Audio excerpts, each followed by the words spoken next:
Calculate the hang time of an athlete who jumps a vertical displacement of 0.75 meters. Well, it's always a good idea to draw a picture, and in reality I'm interested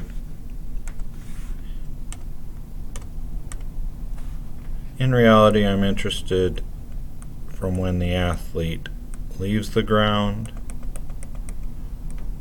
up to the very tippy top and then back to the ground. Now I can think of this as three different phases in their flight, and I'm going to put a box around them to think of it like a comic book.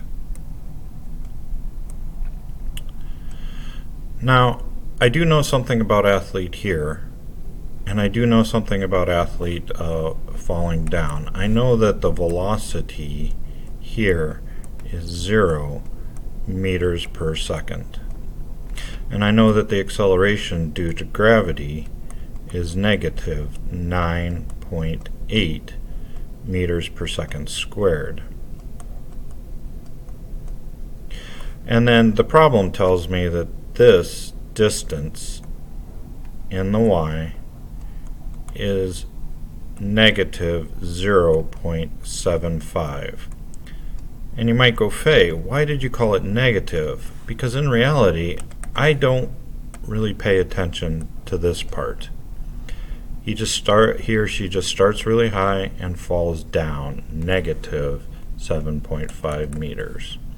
So I have a displacement in the y of negative 0.75 meters.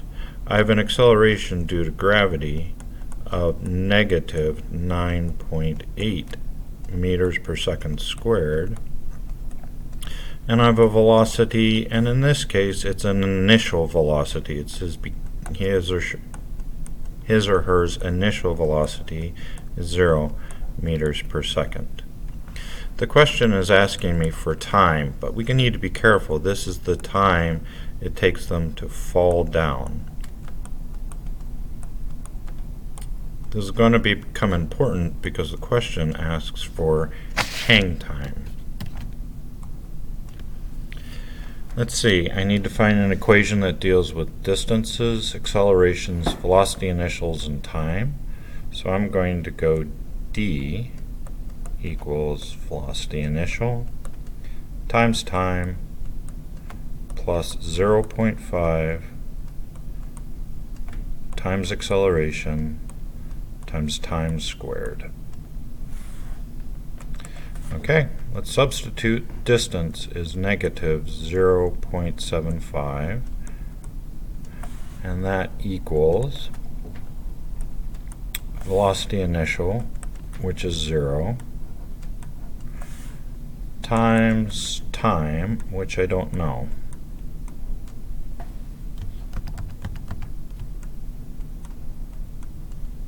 Plus 0.5 times the acceleration due to gravity, which is negative 9.8, times time squared. Okay, any number multiplied by 0 blows up. So I'm going to rewrite this. Negative 0.75 equals, and then I can do this math, 0.5 times negative 9.8 is negative 4.9, and then I'm going to write t squared. In order to get the t squared all by itself, I'm going to divide by negative 4.9 on the right. That causes the 4.9s to cancel. Whatever I do to the right, I need to do to the left as well. And actually, this is where the negative becomes important, so that a negative number divided by a negative number becomes a positive number. So t squared equals 0.0765306.